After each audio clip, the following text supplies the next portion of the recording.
Oh, hi guys! Nandito pala kayo. Ipapakita ko lang sa inyo yung aking nabiling shorts. Siyempre, dito lang yan kay TikTok. So, nabili ko to, wala man lang ₱200 and ang ganda niya sa fitting. Lalo na kung mahilig kayo sa mga shorts na ganito. Simple lang, ang kulay pala nito is olive. So, meron ako pakita sa inyo na ibang kulay kasi meron akong black and brown. Baka magustuhan nyo. Muna natin yung microphone.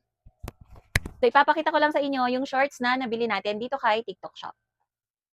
So, ang binili natin ngayon ay yung olive and meron tayong brown. 'Di ba? Ang ganda rin ng brown. And meron tayong black. Nasa sa inyo kung gusto niyo siyang i-tuck in at lagyan ng belt. Pero mas okay din na lagyan niyo siya ng belt para formal siyang tignan. So, ganun lang siya, guys. Lagay ko dito sa aking yellow basket para ma-check niyo kung magkano. Pero mura lang naman ito.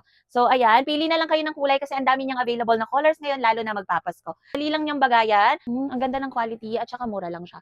So, yun lang, guys. Lagay ko na lang to sa aking yellow basket. Check niyo na lang. Bye, guys!